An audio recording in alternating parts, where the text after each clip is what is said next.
Bonjour, bonjour, bonsoir, bonsoir. Na baladi nyonso ya Jésus Marc TV, mbote na bino, mbote bozali ebele partout dans le monde.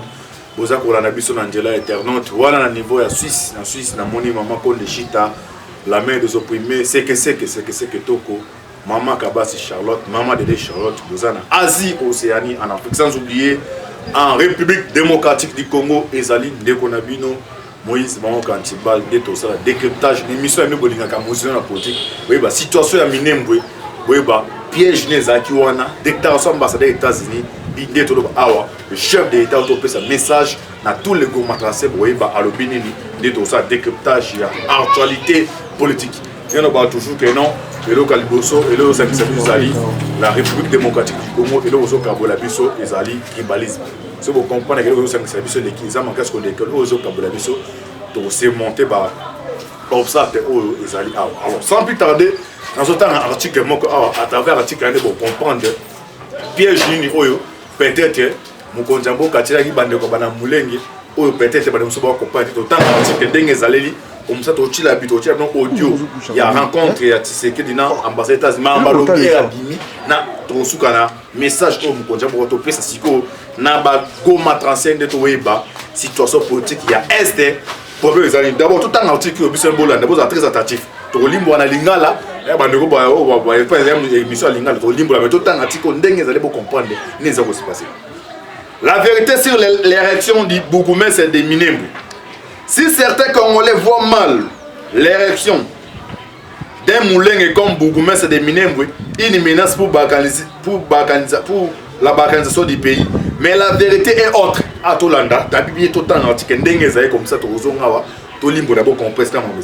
si la présence de l'ambassadeur américain sur le lieu et l'envoyé spécial de l'ONU a beaucoup impressionné les esprits des patriotes congolais et n'évite pas à nombreux questionnements, mais la vérité de leur présence est tellement autre. En effet, il s'y de souligner que les Banyamulenge, peuple d'origine rwandaise, qui se revendiquent congolais, sont rejetés par les Rwandais et par les Congolais. Les députés de l'opposition, Gracien Iraka, n'a pas hésité à réaffirmer cette terrible réalité. La solution à ces conflits semble très complexe car c'est difficile de mettre tout le monde d'accord. Félix Tshisekedi devant un grand coup. Vous comprenez, vous continuez comme ça, être libre pour comprendre. On a répété, Félix Tshisekedi devant un grand coup. Si au début de son mandat, Tshisekedi a poussé les FARDC à renvoyer les Banyamulenge au Rwanda, voire à mener des opérations contre les groupes armés Banyamulenge, cette décision n'a rien donné. Les pays ne cessent de perdre plusieurs civils dans ce conflit. Le président de la République a changé de stratégie. Hollanda Bandeko. Félix Tshisekedi a piégé les Banyamulenge. Ouf. Face à la complicité de certains Congolais, et Rwandais, voire la communauté internationale, parce que c'est pas la vérité. Il y a aussi les officines extérieures, tout la terre anti le monde la mafia. Les officines au bazar ma béwana. Ouf, face à la complicité de certains Congolais et Rwandais, voir la communauté internationale dans ces conflits, Félix Tshisekedi met tout le monde en nid. Minembwe qui n'avait pas l'autorité de l'État. Les Banyamulenge exploitaient illégalement les recherches du pays avec l'appui de la communauté internationale et du Rwanda, mais aussi les groupes armés issus des autochtones congolais d'Uvira, de Mwenga et d'autres profiteraient de ces conflits. On répété en français, profiteraient de ces conflits pour exploiter les minéraux avec la complicité de certains Kivusiens de la place et de la diaspora, en se reconnaissant les véritables Congolais de la place. Nakati ya mondo nja bakeri pa entité. Or ya kitoko ezala Minembwe. Pa ba de boy ba te Minembwe mona. Donc Nzambe ndenga pesi biso or ka wolo ezala Minembwe pena wolo eza bi.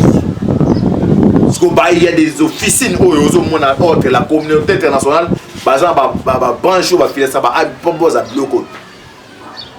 que stratégie des arts, tu continues pour l'article comme Bandeko. Donc, Limbola, et non, tu as des déclarations, il y a président Tshisekedi, dans l'ambassade des États-Unis pour comprendre l'antiba dans le bani. Dans le bateau, tout le bateau. Alors, Joseph Kabila, alors, est-ce que vous comprenez ce que mon message dit? Joseph Kabila avait laissé cette situation pour des raisons. Donc, Kabila a l'origine pour ma petite situation pour des raisons. Par raison, vous allez. D'un côté, Minembe lui générait beaucoup de millions.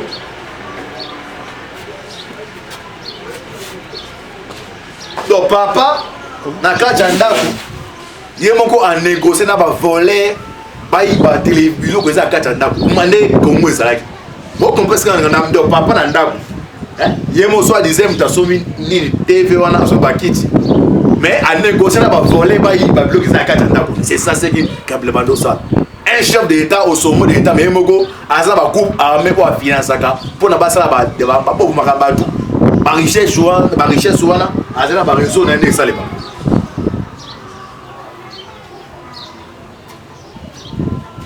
donc Joseph Kabila avait laissé des situations pour des raisons. D'un côté, Minembwe lui générait beaucoup de millions par la voie des groupes armés entretenus par les fidèles généraux de l'armée de Joseph Kabila. À ce moment-là, il y a un ambassadeur amené Mankame. Au monde, les généraux ont acheté des immeubles. Ils ont tout les généraux qui ont fait comme trafic. On a répété, vous avez vérifié, or, or, mon pire dans le monde, ils ont miné. Or. Et de l'autre côté, la communauté internationale profiterait par la voie des multinationaux. Il y a des compagnies en Bolanda. Il y a les Bosso Techno, pardon, Techo, Microsoft, ou à Bill Gates. Guillaume Soros, George Soros, etc. George Soros a mis à Katumbi. Les milliardaires ont les négociateurs à minerais. Bateau va soutenir Martin Fayulu. Comment on est en gros. Donc, vous comprenez, ils ont part des choses. Il y a Kabila, la communauté internationale, ils ont dit, ONG. On va te kama tembele, on va te kaniyo keneka osombi ya disco. ONG, on a babesi la balingité. Basali basangani pour combattre pour toi ngasi sa ONG. Bon, est-ce qu'on n'avait pas la bonne tête, on comprend ONG, on va te kara pour nous, on va te kara ton musondo, on muta aussi bien mutazaité. Koto Kabila, on a ba généraux ne ba John Numbi ba wa kufi on a des faits Kaimbi. Na ba général amisi bango tout ba osala ba trafic na bakuna ba ozo pourcentage ba yela mo koto pe groupe ba multinationaux communauté internationale au monde ndenge ezalaki. Profiter du conflit pour exploiter illégalement les richesses stratégiques du pays recherchées dans le monde. Yoga ba richesse on zakuna abo kwanga cobalt, gaz, l'or, lithium, coltan, etc. Face à ces grands réseaux. Dans un réseau. Et puis, si ba misala na ba Rwanda. Ils ont compagnie mission au niveau Rwanda ba engagé plus de 1500 personnes. Ou à travers ba matière première ou à Kimoyibi. So ba yiba OK. Et puis si misala na Rwanda. So yo yeka ka vous dites que les gars bon non, guerre moi ici là, mais ils vont les anda ko yo bana ba misala na ambiance a ozone mbongo ya papa aka sala besko non comment boye nda ko mo tariguer. Banana réaction ne va pas nous quoi nous aider. Ma mise dans nos vies ndenge balingi. A ozane mbongo aka sali ya miasa so no comme on comme bloquer ba on s'attaquer contre ndenge guerre est ça. Boki ba richesse nous c'est ça là Minembwe wana. Le président Tshisekedi a finalement changé de stratégie, mais cette fois-ci pour piéger les Banyamulenge et l'ONU. Pourquoi l'érection des Mulenge comme Bougoumes de Minembwe? Pourquoi? Pas dans métier bon c'est plateau sur mais à quoi comprendre stratégie ndeko ya roubé ouais mte commune Bougoumes na Minembwe. En effet, comme les Banyamulenge se réclamaient des Congolais au même titre que les autres, Félix Tshisekedi a finalement laissé l'érection d'un Mulenge comme Bougoumes, mais avec 3 conditions. Premix, les Bosso. Les militaires qui seront sur place ne seront jamais des Kivusiens. Dans le bateau, on m'a dit que donc les militaires qui sont Kivuté.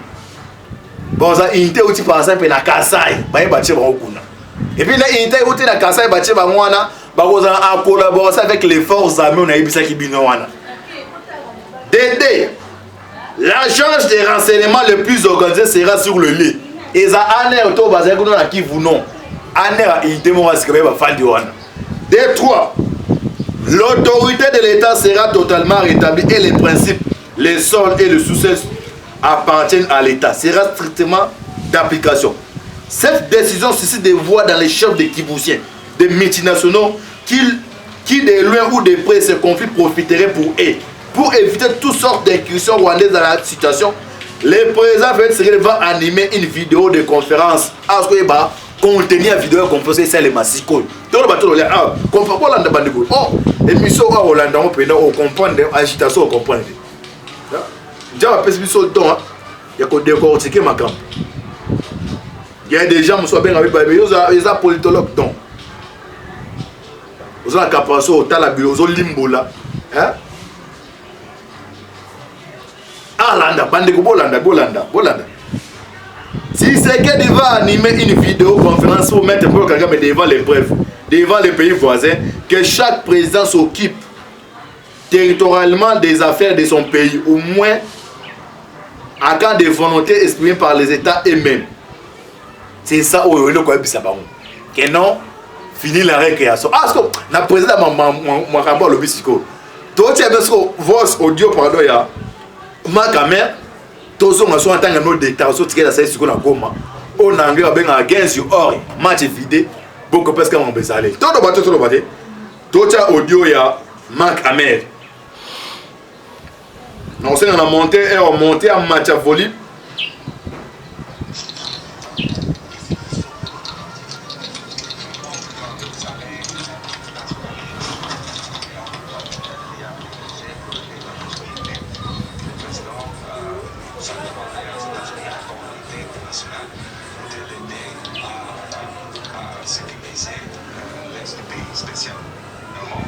Parce qu'il y a beaucoup de sommets qui menacent la population. J'ai eu l'occasion dans ma visite à l'Est de visiter Beni hier pour voir comment ça va, les efforts de MONUSCO les FARDC contre l'intérêt qui détruisent la population. J'ai eu des dons pour lutter que sur la population. Et avant ça, vous savez bien, j'étais à Villeneuve et qui était aussi la situation sécuritaire de cette population aussi humanitaire et je suis un peu distressé. Ok. À Bolandi, premier point, manque à main à venir. Le président de la République associé à la communauté entre autres les États-Unis to aider par tout cette guerre dans l'Est. En ce qu'on entend il y a une déclaration au tirer l'auto-tenir pour comprendre ce qu'il y a besoin. Tête à tête, c'est que du bâti le peuple. Et c'est bâti à Zafiti, allez, c'est qui mon libéré mon aéroport est à Kiti. La majorité batapo c'est batapo ya AFDC. Oui, donc même batapo IDPS. Président le pour la caméra. Message à PSA wanda, ils a message au bandeko baza ba analyste. Pour comprendre nga le bali. Ah, total no message que tu serais la piste qu'on a goma pour comprendre fini la création. Tout la bandeko. OK. Le discours de Félix Tshisekedi a commencé l'insécurité et sur l'affaire Minembwe. Désormais, la terre congolaise sera arrosée par la paix et plus par le sang des Congolais. Je suis moi-même le sacrifice vivant dans l'unité et la passion de tous pour le Congo. La République démocratique du Congo restera indivisible. Chaque jour, mes larmes sont versées pour les morts de cette contrée de la République démocratique du Congo. Et ceux qui instrumentalisent cette guerre, ils vivront l'enfer sous paix. Ah, on a battu le poteau français dans le limbo à Lingala Bakanja. On a Lingala Pena Européen dans le limbo, mais tout dans le poteau pour nous. Et ça, on a un petit bal commentaire, le bac, on a tout le temps, on a discuté de ça.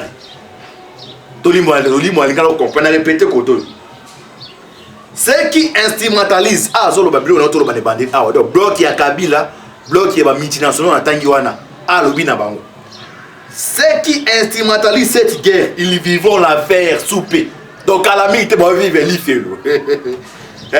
Des temps donc ils vivront la faire sous paix des temps car la récréation a pris fin.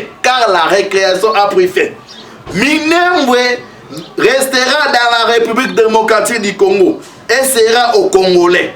Et même après l'arrivée de Jésus-Christ sur terre. L'armée sera est-ce que makamde o lere apena yango. Est-ce que nabi est-ce que nazaïga moko monto dozane petit le fond mais présent présent aussi obi die njama que Dieu vous bénisse ngamo la fa la bi que Dieu vous bénisse dans le bega ngamoko landa sikokoto. L'armée sera occupée de munitions modernes dans 2 semaines. Est-ce que vous comprenez le discours on a répété? À continuer, l'armée donc, sera occupée de munitions modernes dans 2 semaines en partenariat avec l'armée américaine. Moi,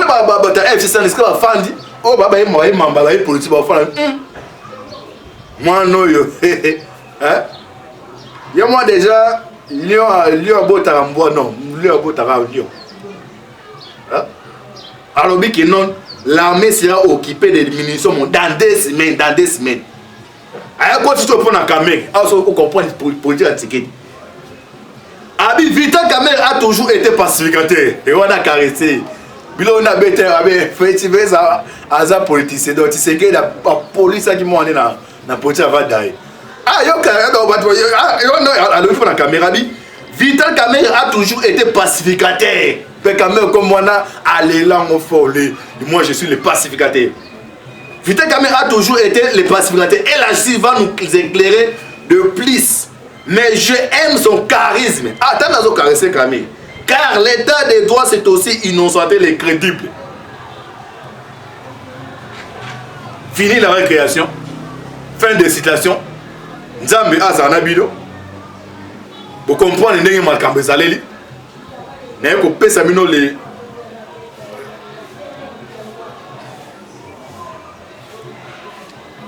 biloko ebomba na kuku antibal na ngolo nja mapesi biso to limboli binango bo comprendre ce que makambe zali ya est jamba zana bino vous priez makasi pour la RDC vos vidéos vous partagez.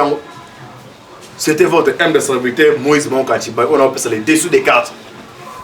Ils ont inventé des bandeko pour faire d'abord tout le pédant antibal, azara antibal. Vous s'abonnez à la chaîne. Merci de vous caméra. Dès que Manela, au hasard responsable de la chaîne, et Géné Adolphe Nganda. Affaire à suivre. Ciao.